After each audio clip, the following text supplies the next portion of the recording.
Chapitre 2. J'ai ainsi vécu seule, sans personne avec qui parler véritablement, jusqu'à une panne dans le désert du Sahara il y a 6 ans. Quelque chose s'était cassé dans mon moteur, et comme je n'avais avec moi ni mécanicien ni passager, je me préparais à essayer de réussir tout seul une réparation difficile. C'était pour moi une question de vie ou de mort. J'avais à peine de l'eau à boire pour 8 jours. Le premier soir, je me suis donc endormie sur le sable à 1000 miles de toute terre habitée. J'étais bien plus isolée qu'un naufragé sur un radeau au milieu de l'océan. Alors vous imaginez ma surprise, au lever du jour, quand une drôle de petite voix m'a réveillée. Elle disait « S'il vous plaît, dessine-moi un mouton. » « Hein ? Dessine-moi un mouton. » J'ai sauté sur mes pieds comme si j'avais été frappée par la foudre.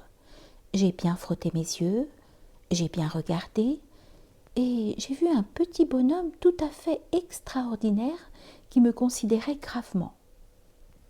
Voilà le meilleur portrait que plus tard j'ai réussi à faire de lui. Mais mon dessin, bien sûr, est beaucoup moins ravissant que le modèle. Ce n'est pas ma faute. J'avais été découragée dans ma carrière de peintre par les grandes personnes à l'âge de 6 ans, et je n'avais rien appris à dessiner, sauf les boas fermés et les boas ouverts. Je regardais donc cette apparition avec des yeux tout ronds d'étonnement. N'oubliez pas que je me trouvais à 1000 miles de toute région habitée.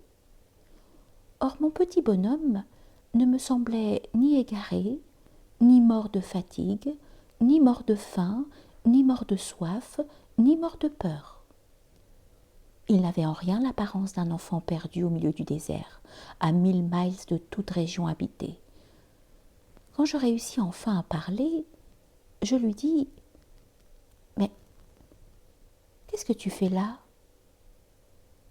Et il me répéta alors tout doucement, comme une chose très sérieuse « S'il vous plaît, dessine-moi un mouton. » Quand le mystère est trop impressionnant, on n'ose pas désobéir. Aussi absurde que cela me sembla à 1000 miles de tous les endroits habités et en danger de mort, je sortis de ma poche une feuille de papier et un stylographe.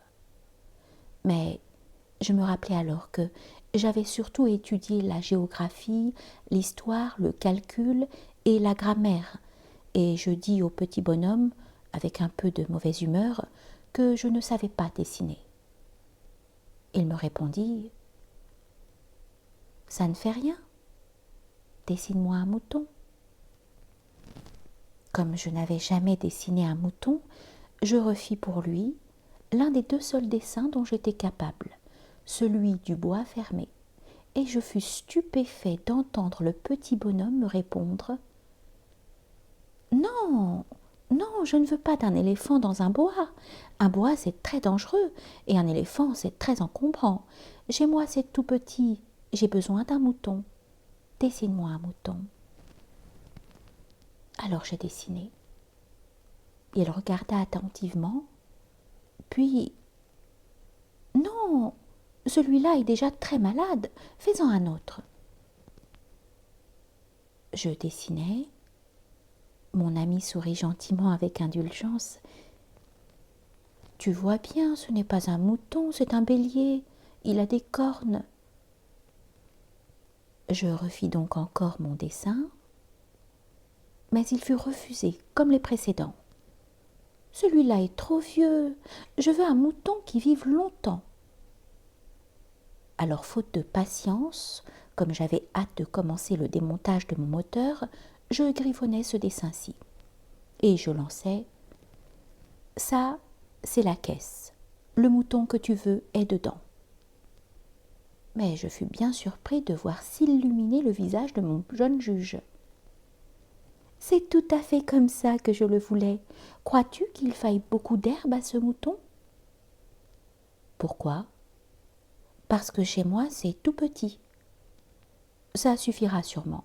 Je t'ai donné un tout petit mouton. » Il pencha la tête vers le dessin. pas si petit que ça. Tiens, il s'est endormi. » Et c'est ainsi que je fis la connaissance du petit prince.